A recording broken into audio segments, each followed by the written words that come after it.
All right, guys, we're back with Bag C, which is the front gearbox. This is, again, pretty much exactly the same as the Nitro kit.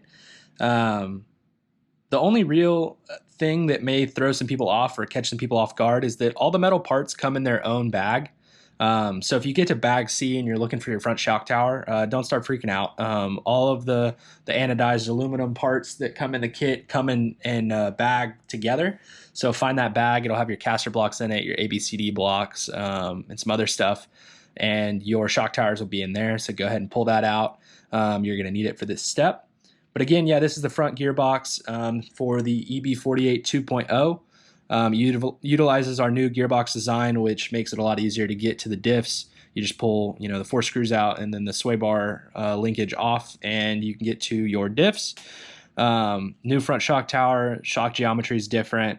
Obviously, a new pinion gear to go with the bevel gear.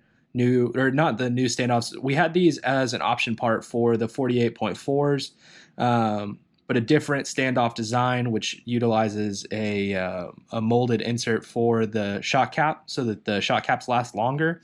You don't have something moving back and forth on the shock cap and like wallowing it out. So all that stuff comes standard with this kit.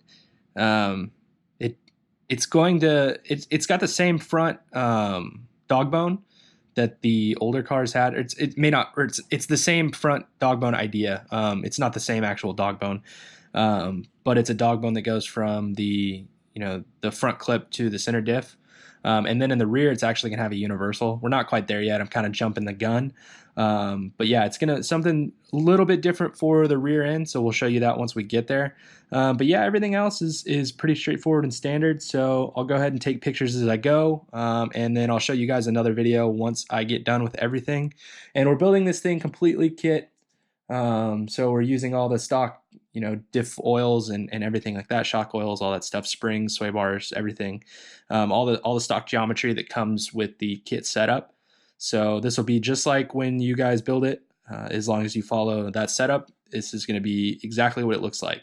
So again, this is Bag C, the front gearbox, and I'm going to keep going. All right, guys, we're back, and as you can see, Bag C is now complete. So the front gearbox is all put together.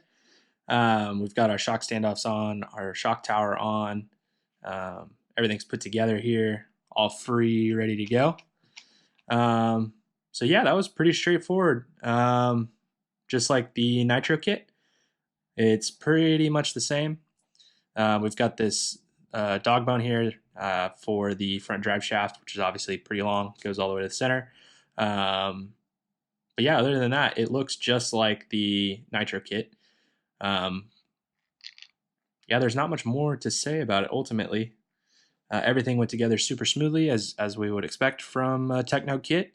And on to Bag D we go. So I'll be back in a little bit with the contents open on Bag D, show you what's going on in there, and then show you what it looks like further on than that once it's all done. So again, this was Bag C, the front gearbox. It's all put together. Make sure to just take your time and check the gear mesh. I didn't use any of the extra shims. Made sure to check everything back and forth, but don't throw them away either. As things get worn in, you may need 1 or 2 later on. They're just included just kind of as an auxiliary thing. If something doesn't quite feel right, you can use them. I haven't had to use them yet on any of my 2.0 builds.